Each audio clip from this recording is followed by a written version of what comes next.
All right, everybody. It's me, Nathaniel Glosson with Let Into Goal, and I'm here with Stephanie Massengale.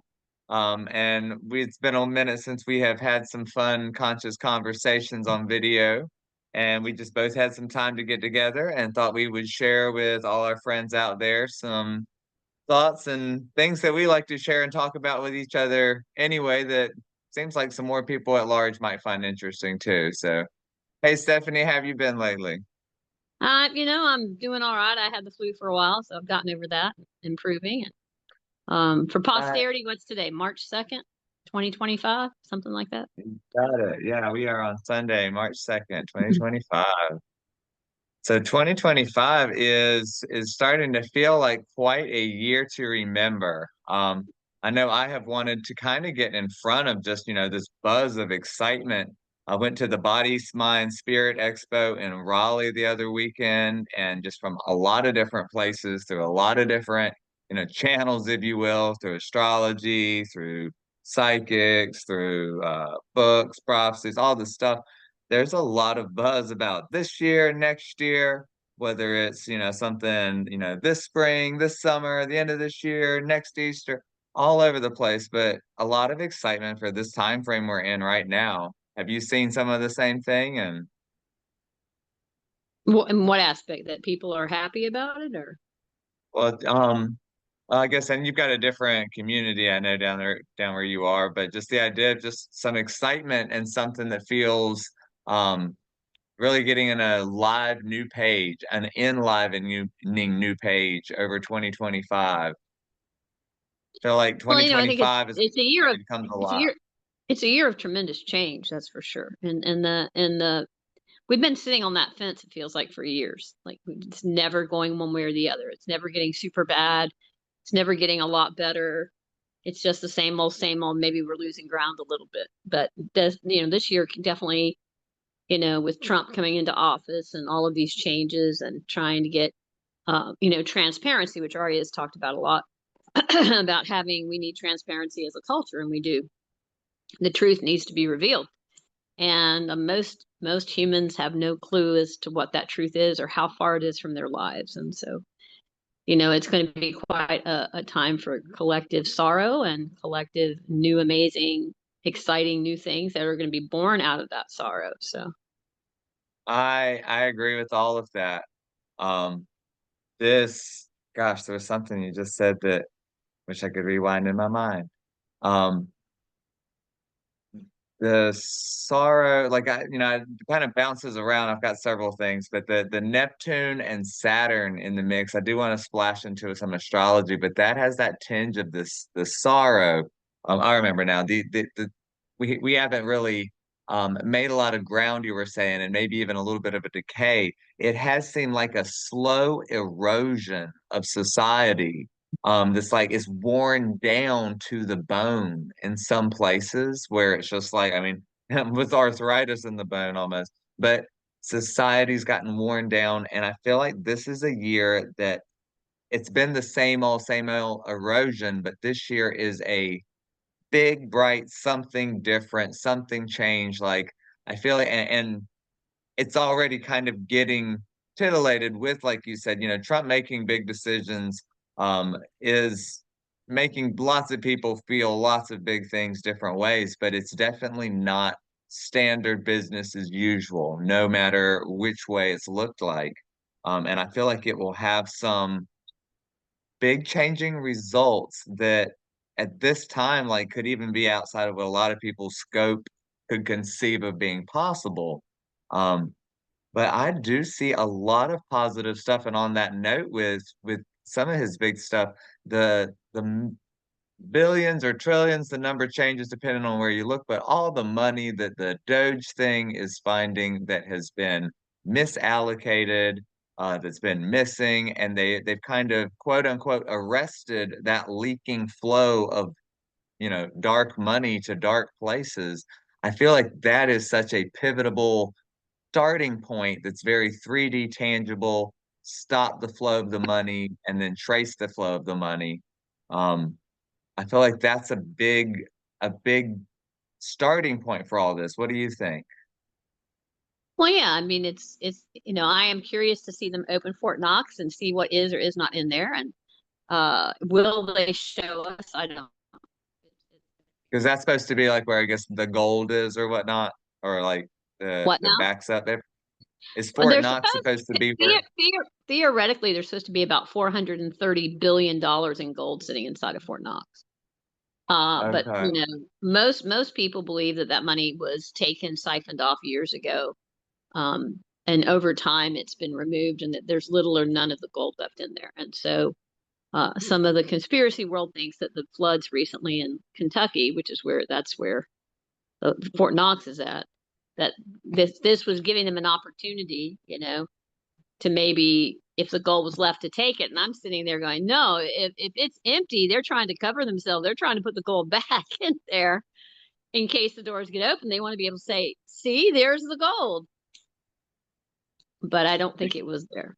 So yeah. It'll be interesting. I'm thinking about the gold and gold backing things, and I have heard, in all the lore that's out there, I've heard some lore about some deal where there was a big trade cross countries with gold as the trade currency, like is often the case, but that we gave them bars of like tungsten that had gold plate, so it was just the outer side, but the core was not gold or something. I have no idea about the legitimacy of that, but that idea and the idea of a new system that is run on something other than gold, that's backed in agreement universally by a different substance, whatever the case come in, I feel like there is something about the reality of resources and what it's backing and just, our currency, our energetic structure, our financial structure, all of those things changing. And the idea of like my mom mentioned like, oh, it looks like, he's trying to balance the budget. And I've kept flipping it and saying budget the balance.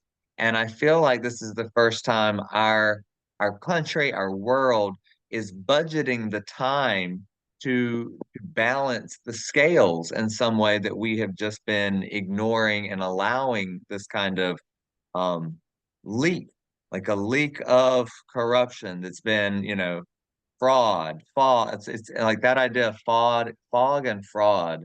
Um, just really feel apropos for everything that's been happening.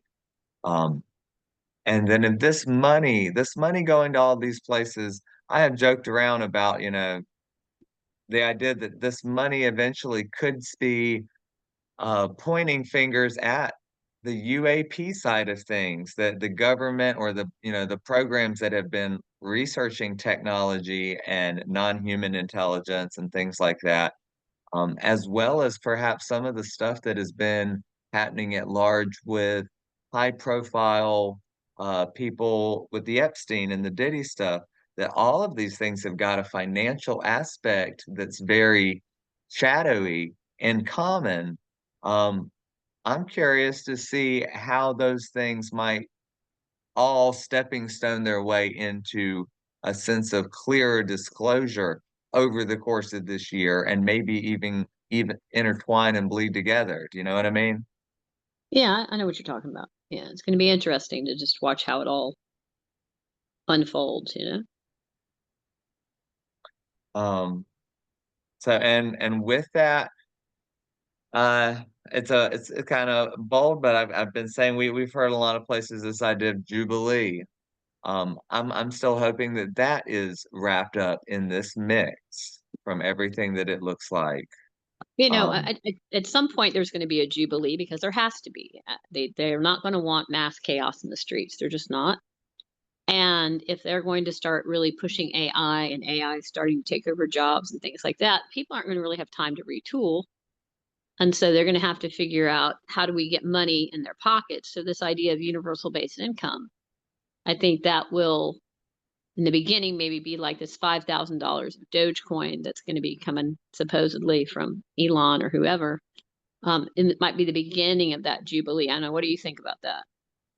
I've seen it in several different ways. I think that when the money that is corrupt is the flow of it is stopped, and I think they know they're going to be able to trace where it has landed.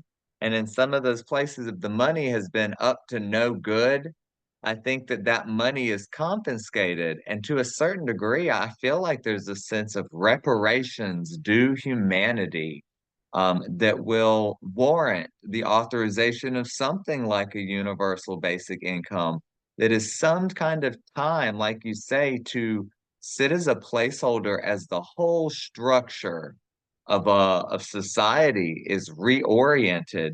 There's got to be kind of this resting period and this reprieve and this like integration time of all of these new discoveries, information. I feel like technologies, we're getting into that part of the discussion, but as these new things come, I feel like a certain amount of like a refund, like they talk about getting rid of the IRS or whatever. Like, I feel like humanity is owed a refund, and that the money that's been siphoning through all of these places has been going to deleterious motives that have not been good. We need to fuel it towards rest, and recuperation and health and all of these things. I could see that in the process of a new financial economic global structure coming about. And as part of it, with the classic sense of Jubilee being the debt forgiveness, I think the issues that could be unearthed in the healthcare system, the pharmaceutical systems, et cetera, uh, might warrant the idea of all medical debt being canceled. And then certain things could warrant all education debt. I think we could see waves of certain forms of debts canceled, perhaps mortgages canceled, credit card debts canceled. I don't know. But something, if this money issue that's only getting hinted and winked about at large right now uh turns into this open waterfall, like the first levee dam that seems like it could be over the course of this year, because that's really what we've talked about is just a 3D piece of what's loud and audible already this year from, like you say, just new changes in the US. And I've heard similar things though in uh other places in the world, um just looking at where their money has been going, because I think it's kind of holographic. I think the corruption is very endemic and holographic in some regard. Um so something else I was gonna talk about, um let's see. Talking about the astrology and why this time is so important in that aspect, there's a lot of things that have um, everybody that knows the planets kind of knows between Saturn and Neptune going into Aries and Uranus going into Gemini and Pluto just went to Aquarius, and the way they're all buzzing together, there's a big sense of paradigm shift right this year too. And part of that theme with Saturn and Neptune in Pisces um, has a twofold sense of dissolving blockages, Neptuning Saturn, if you will, and then making more solid and crystal our dreams, while also kind of bringing to fruition a sense of sorrow washing away. And I mean this metaphorically when I say the idea of like tidal waves and washing away of that which has become encrusted, that which has become deceptive, a fog, um, all of that. I feel like that is a process we've got.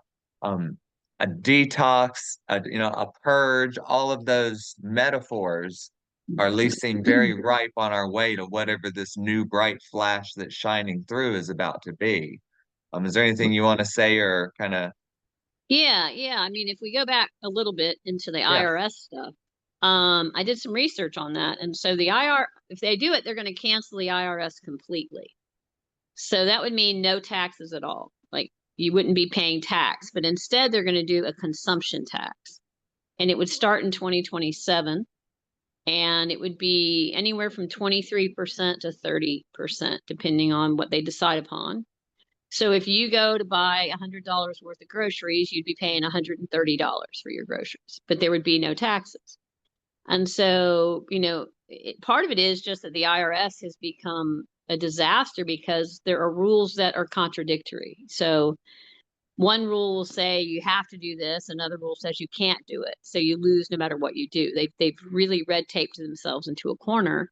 The other is that all the super wealthy people don't pay a single dollar. They pay nothing. They all have tax shelters. They all have ways to keep their money protected. This way, with a consumption tax, you spend it, you're going to pay for it. Then if those people choose to stay in the U.S., and a lot of them will leave to keep their money safe, if they're going to consume stuff in the United States, then they're going to have to pay the consumption tax. So in many ways, it's going to be a much better system, but there's some issues with that if we look at it deeply, and that's, a lot of people depend on the earned income credit check once a year. Poor families get paid money based on how many children you have. So if you're lower income, depending on the number of children, you're getting anywhere from $1,500 to $10,000 in one shot once a year from the government as a refund on your taxes. So for those that pay taxes, they're going to feel relief. But for those that always get refunds, this could be devastating because not only are they not getting the refund, but they're also going to have 30% more added across the board to everything they purchase. You see the problem? Mm. I don't know. What's your Yeah. thoughts on all that? I feel like that's an idea that's gotten like I also have questions. I have comments and questions because I've wondered, what about, if they just abolish everything and like, okay, there's no more taxes or, income tax, then what about everybody that's already paid or that has paid or, are they getting it back or is it just like, oh, No, well, no, it would just be this is the new year, starting the year 2027. We are having a new tax structure. You don't ever have to file another tax return. Everything's a I got consumption you. tax. I got you. Okay, so it's something we're kind of like bridging up to for Well, they're dismantling and totally destroying the IRS and starting with a new tax to replace the money that would have been collected. my initial comment is just like a feeling that like that idea is like a brainchild here now, and by the time next year or later this year, I think there could be a newer, different idea. I think it's changing that fast that that's just the first spitfire. Like, what about this? And a consumption tax, and that the solution, by the time we get to actual solutions, I just think it'll be something wildly foreign from that scope even. Um, it's an exotic idea, is what I'll say. It's something that's like, nobody's gone that way before. Well, it's definitely not business as usual. But I just don't think that we will get to 2027 without something else being a major shift before that. You know what I mean? Well, there's going to be other shifts, but I think that they're pretty hell bent, if you want to use that word, on demolishing the IRS tax form and going with this new option. It means a lot of Yeah. people are going to lose jobs and a lot of people are going to have a lot to deal with.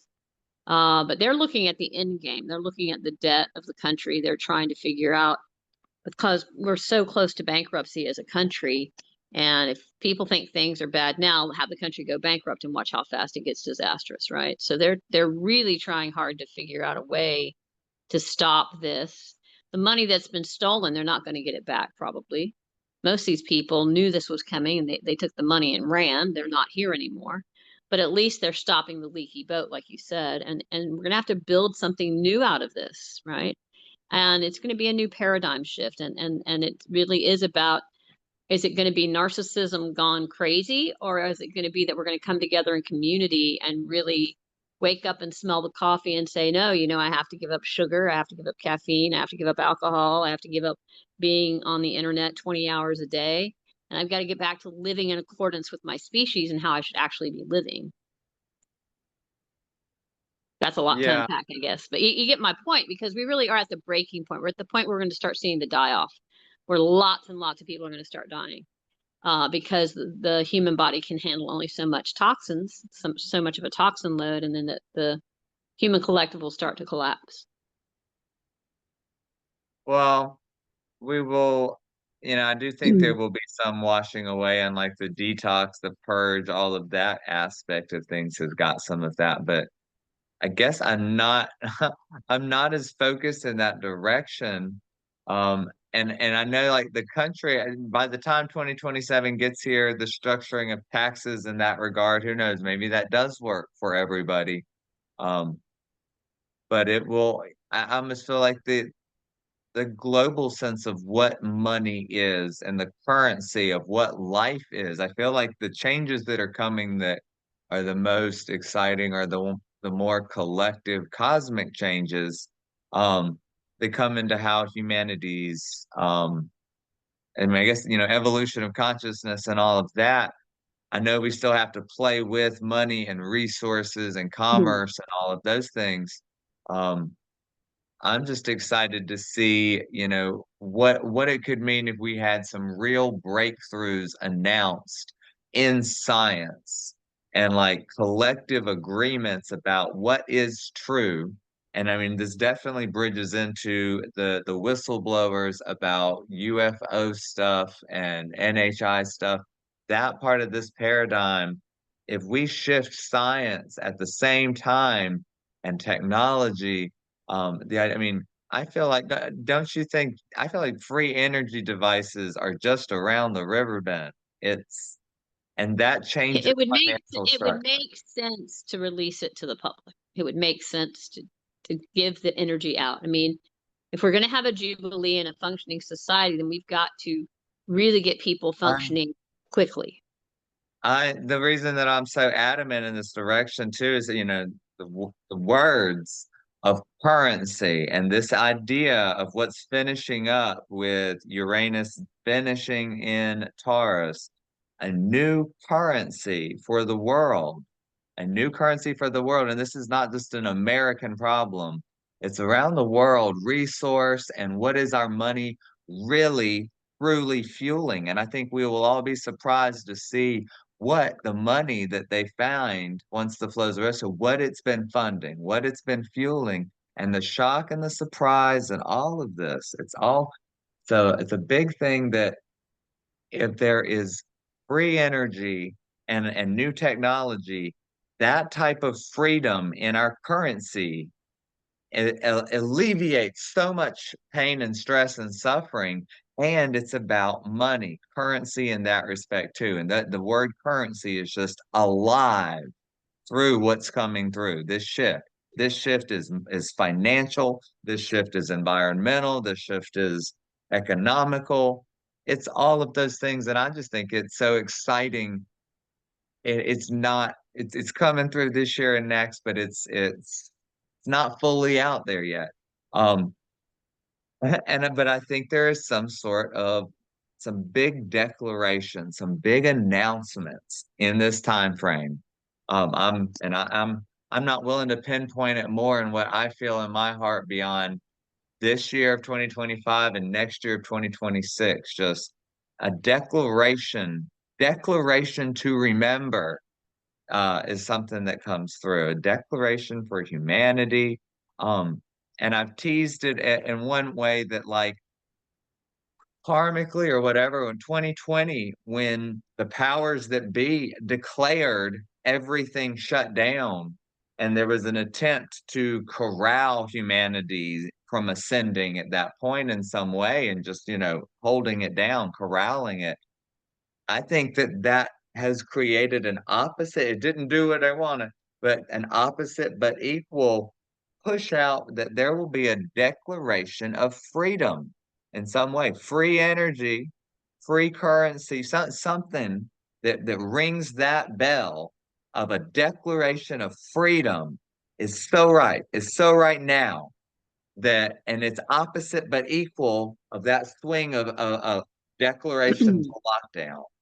I'm excited. I mean, I feel like that's coming. I think there's going to be a lot of positives. I mean, there's a lot of good things coming, and a lot of it's really important for the viewers and people watching to to get back to community, to have a way that you volunteer and give back, to get out of the media and out of the politics as much as you can.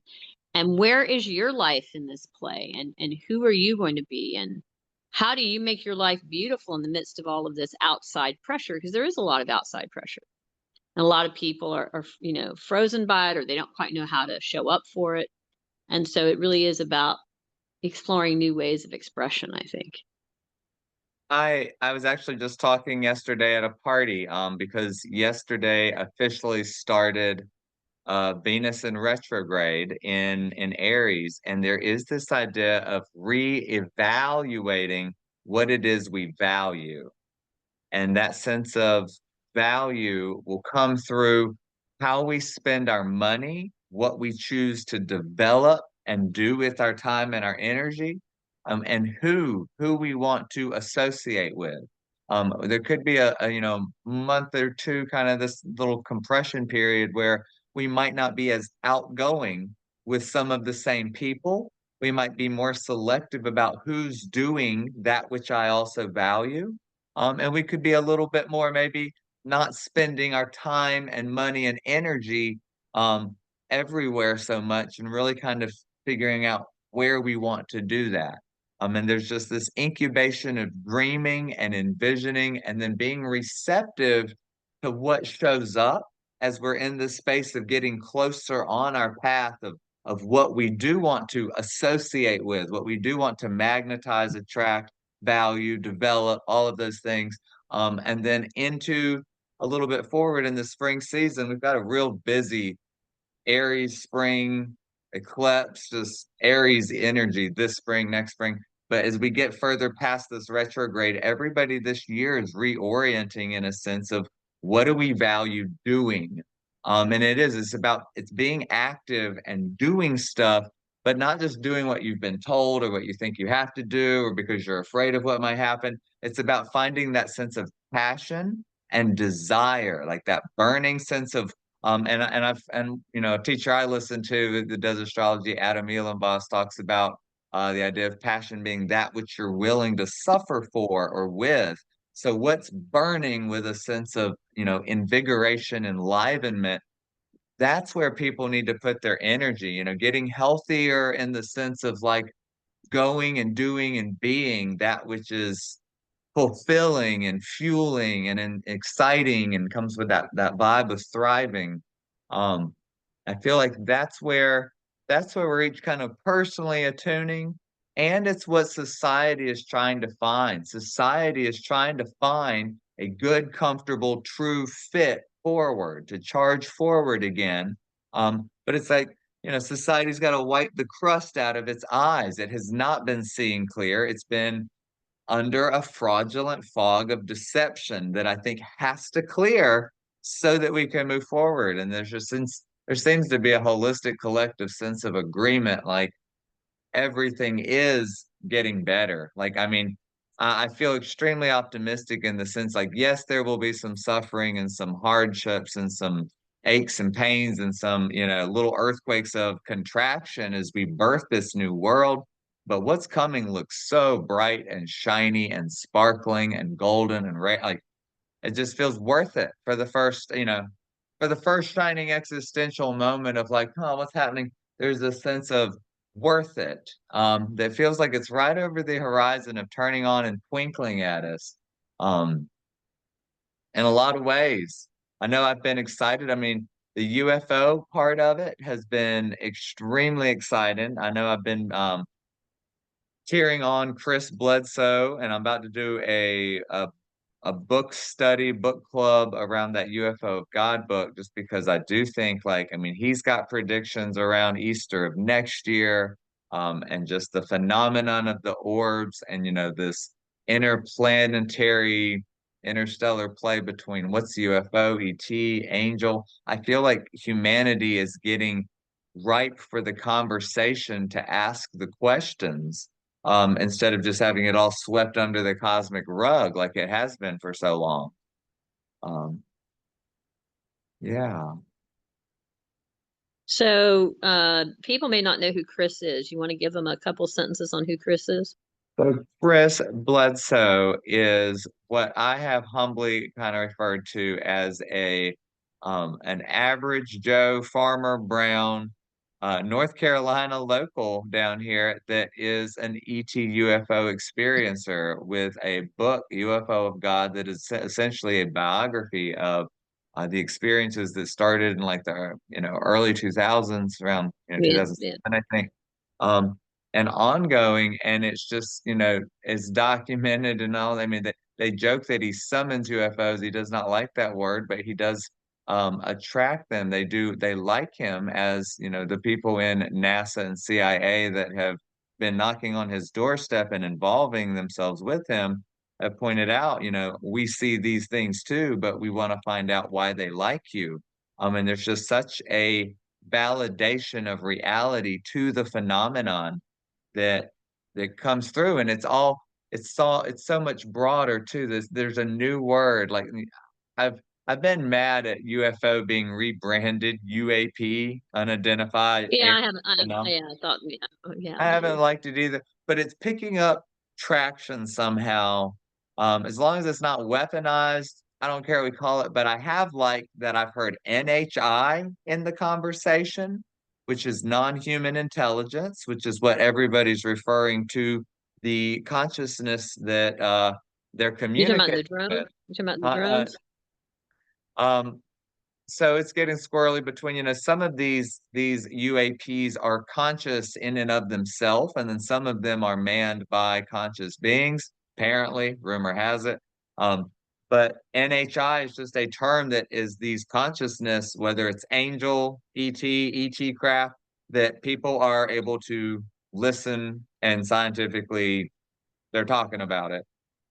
There's also psionics, through Chris Bledsoe and through Jake Barber, their angle of this discussion is bringing forward the idea of government and other programs involved with the UAPs involving psionics, which are humans with extreme psychic sensitivity that are being used to kind of attract and commune with these NHI and UAPs to bring them So close. when I channel Ari, I would be in this category, I'm guessing.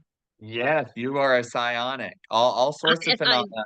that is a new word for me. I did not know there was such a term or that. And anybody who there was a That's free wild. psionic summit recently. I sent you the link, I think, but Yeah, you there's a did psionic send me the link. I summit. think, yeah, it was over my birthday weekend. Yeah. Chris was in it. Jake Barber's in it. They're talking about this term, and it's extremely cutting edge.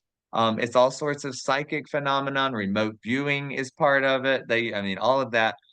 There's Chris has also had experiences involving like this feminine, the lady, whether it's Mother Mary, Mother of Creation, Mother of Earth. It's got this feminine, golden, Yeah. and whatever. That, then these spontaneous healings that he's been a part of, all of this phenomenon that is strange and missing time and all of it, it's interrelated and it's being studied and thought of more. And there's terminology, UAP, NHI, psionic. There's also that with Chris Bledsoe, there is meta material. Apparently, there exists meta material, which is some sort of substance that drips and falls from some of these physical craft. And when Chris has held it, his vision kind of blanked out and strange sensation. And my gut is saying it's like whatever attunes, like when a conscious being is in an ET craft, it's whatever merges your consciousness with it so that you can fly it with your mind.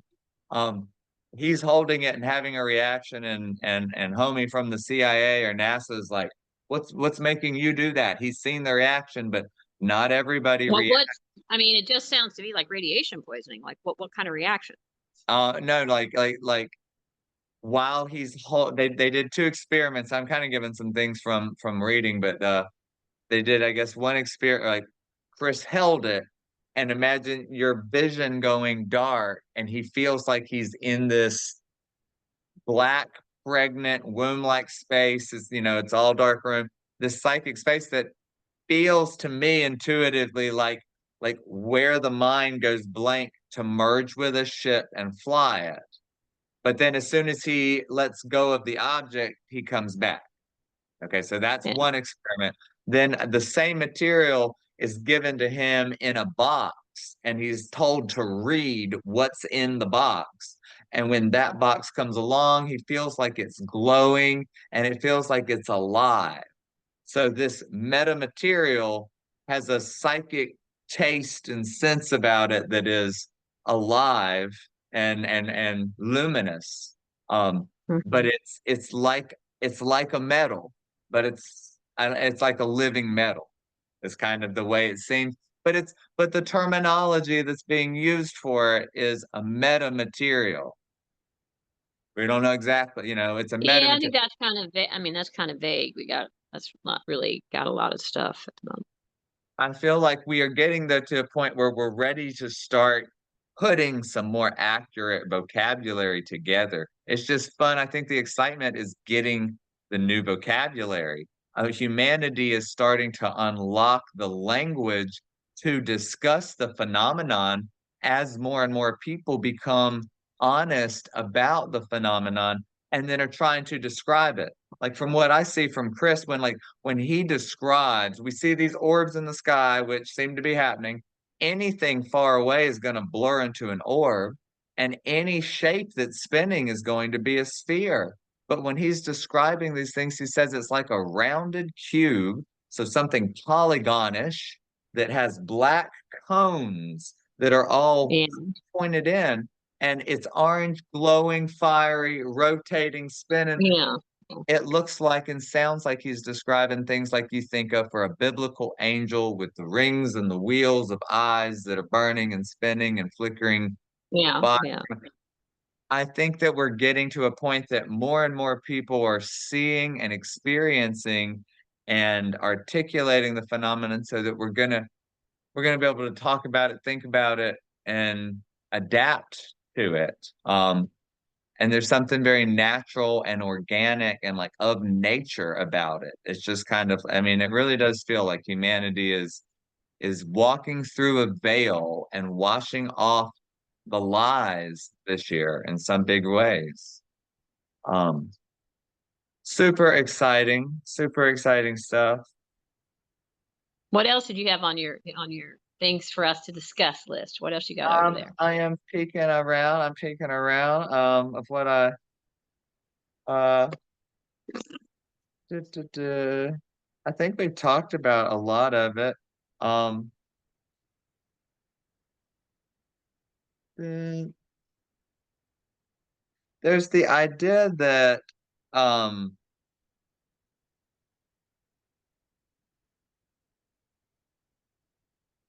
I don't know, like trying to reconcile how positive. There's something about the especially like First Bledsoe and certain experiences that are filled with positivity, reconciling what seems to be out there in the UFO ET lore that's not so glittery and shiny. Some of the more negative sides, immediately anybody that follows this would think about, reptilians. Not all reptiles are bad, but like, has there been negative stuff or gray abductions and things like that? Well, Um, some of that stuff really happened. I mean, there some of have that been stuff. negative ET interactions. There's been, by and large, many more positive than negative.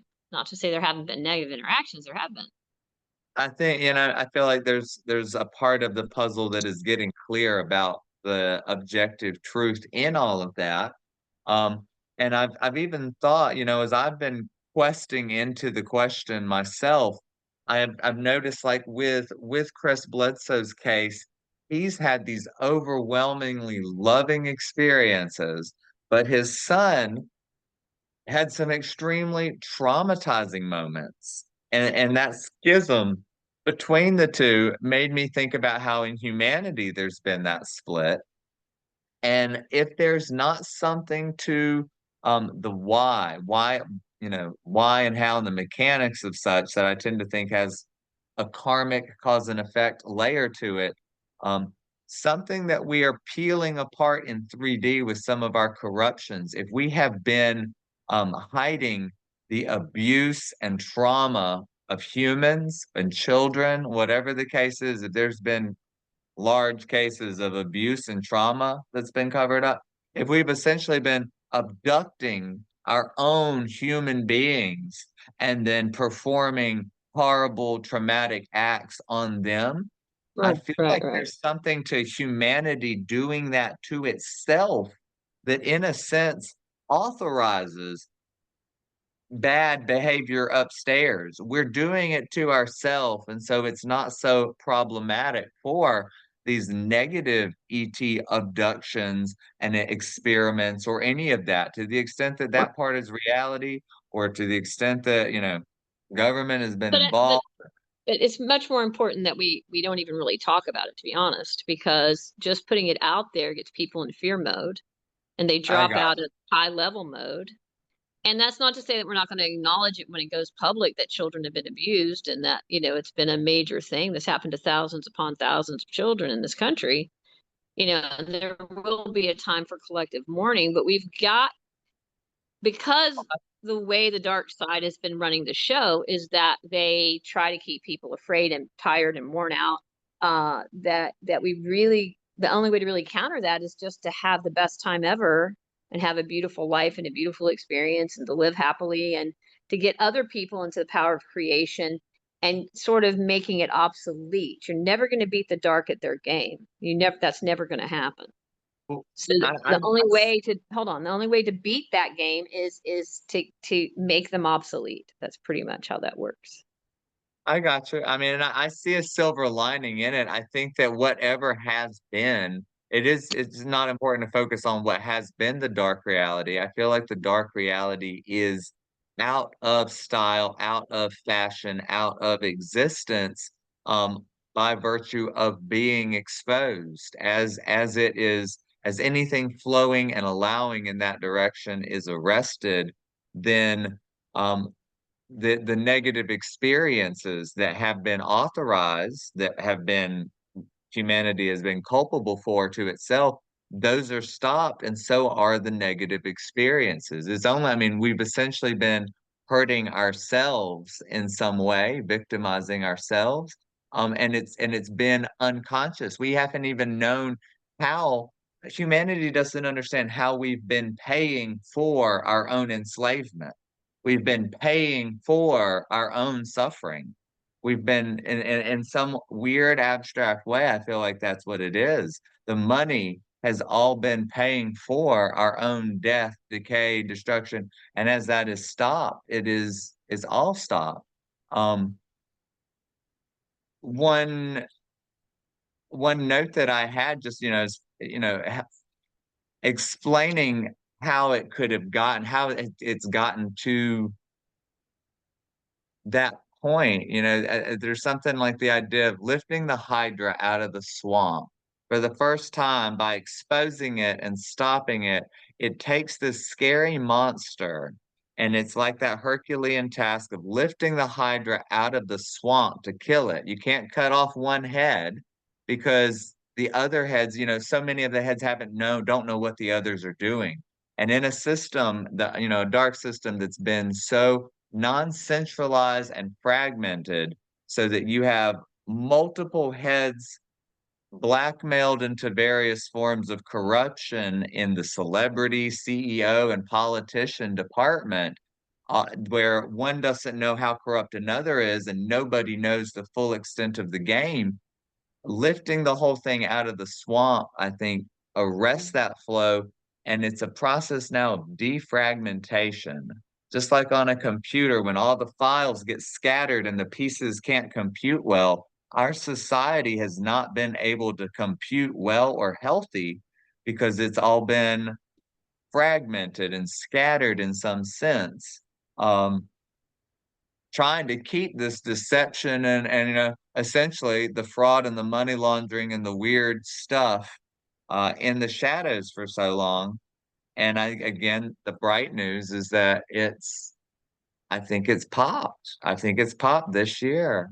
It's just right Well, there. I mean, it's about a paradigm shift of, you know, that I'm going to be loving and supportive, and no one gets to victimize me, and I'm standing in my power, whether I'm a woman, a man, or an alien from somewhere else. I mean, it really is about standing in our power and saying, no, that's not happening anymore.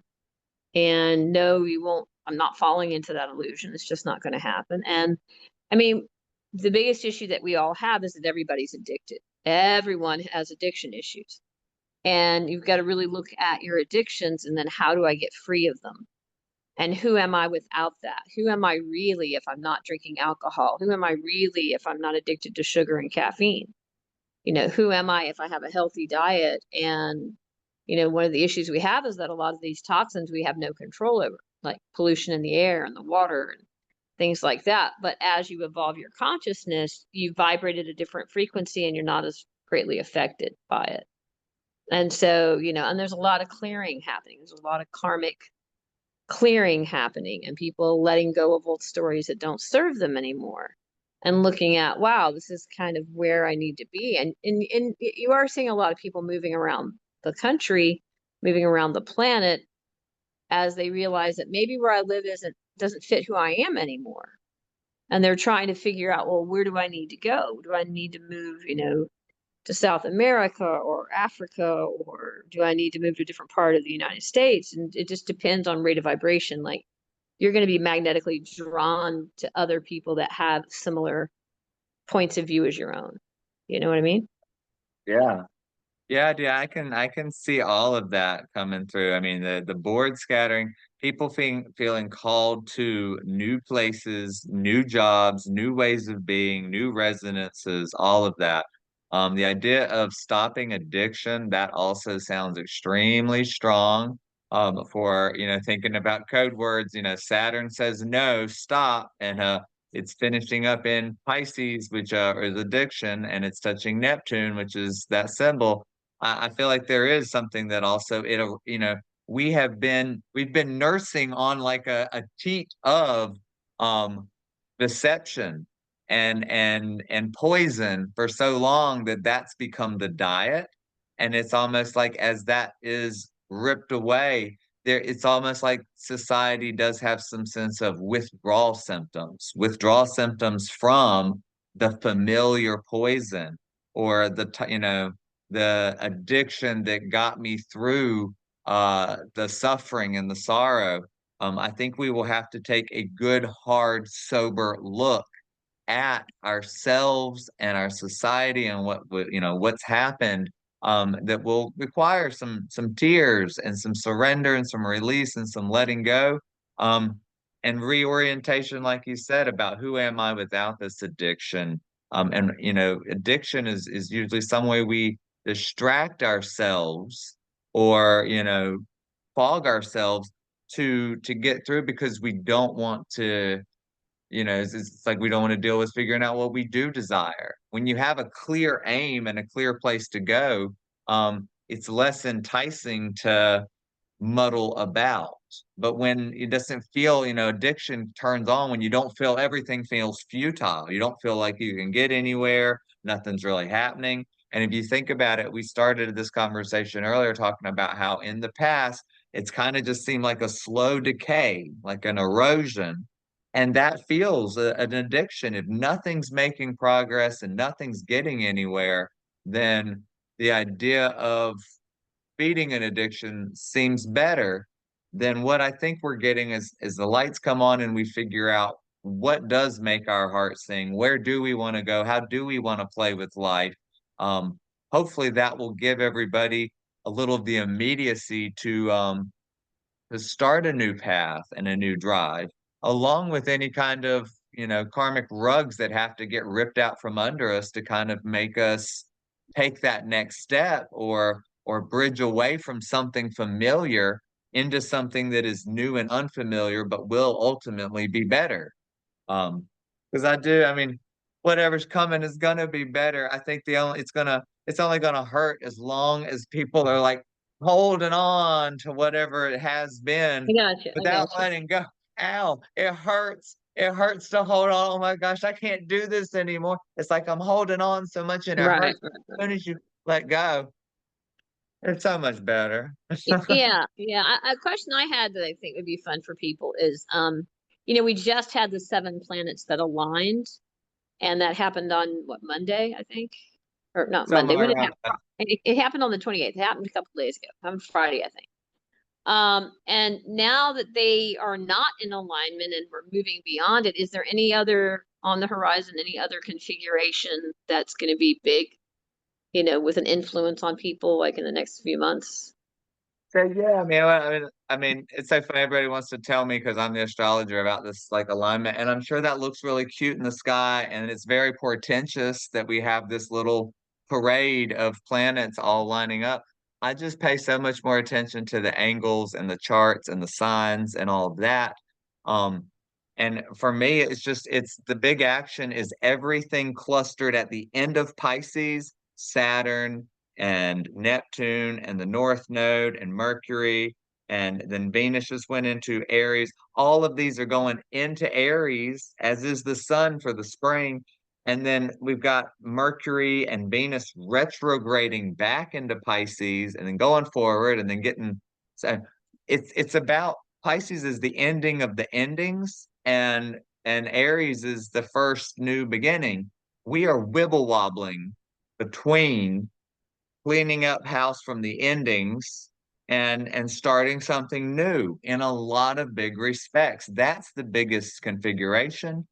Besides, like I already said, those Saturn and Neptune switching from Pisces to Aries, along with um Pluto and Uranus moving from Earth to air. It's an innovative time. It's all of that. And I've already mentioned the Venus retrograde.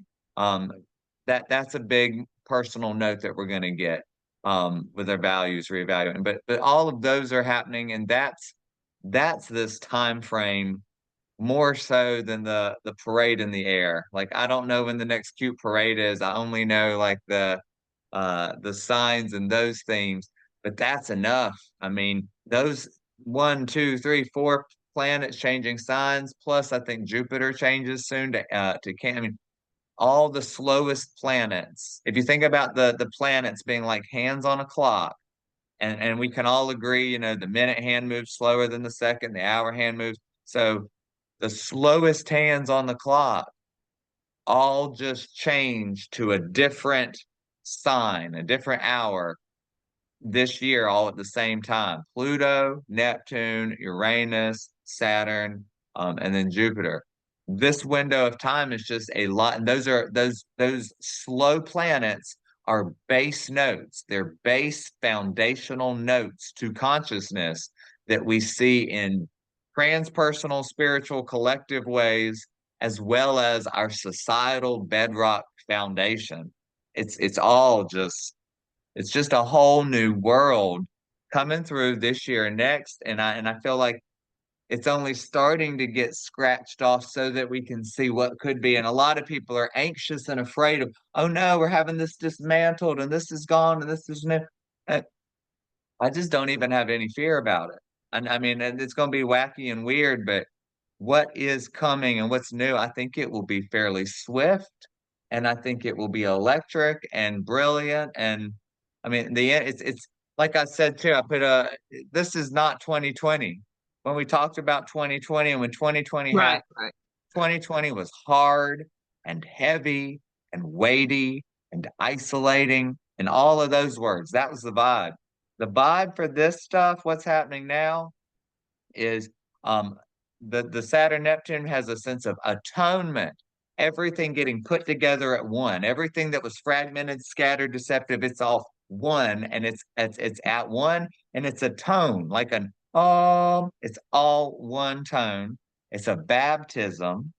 And then the Pluto and the Uranus stuff, it's an electric depth. It's an evolution. It's a supercharged transformation. Um, with everything washing away, all the impediment washing away. I mean, the vibe it's as big and loud as 2020, but it's much brighter. It's exciting. I'm not saying it doesn't have any rough spots or things like that, but Well, I I mean, one of the beautiful things too is just the power to create right now. The power of creation's the strongest that we're going to see in our lifetimes this year. that you saying that brings me to my Right. last thing too, because creativity is the Yeah. energy of play, playfulness, Yeah, and absolutely.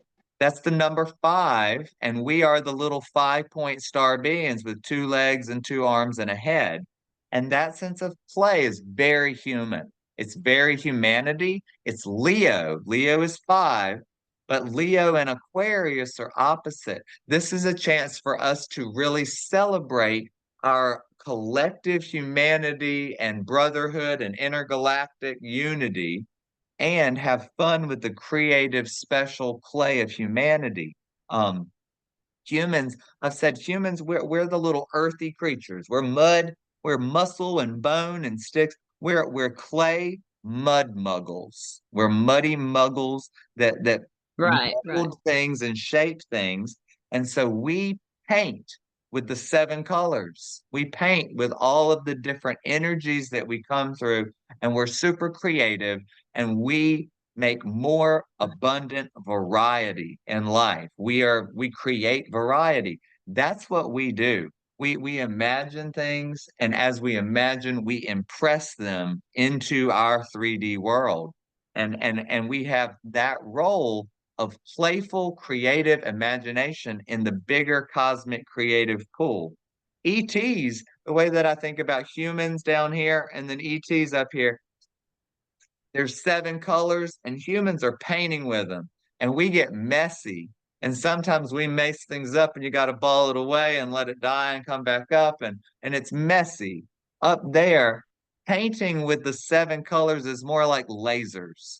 It's like 7 laser colors. And so ETs are working and orchestrating and conducting a bunch of stuff with those 7 colors of life, the same way that the humans play with them.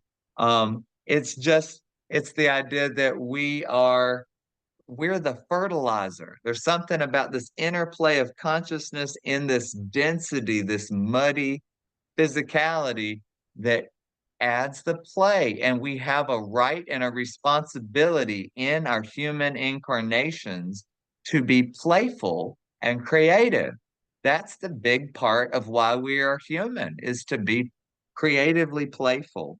Um, Well, it's going to be fun, I think. Like you said, like I'm pretty optimistic if people can stay focused on the positives and not get caught up in the negatives, that they're going to have a really great ride, things like that. I think there's a lot more and beautiful things coming than disastrous things. There is, and one place I like to point out how the upstairs, mommy and daddy, or whatever you think about things that have more authority and see more with an ET angel lens or whatever. I think about how when all the kerfluffle about not wanting to talk about ETs because they want to show up over nuclear bases and those are classified and all of that.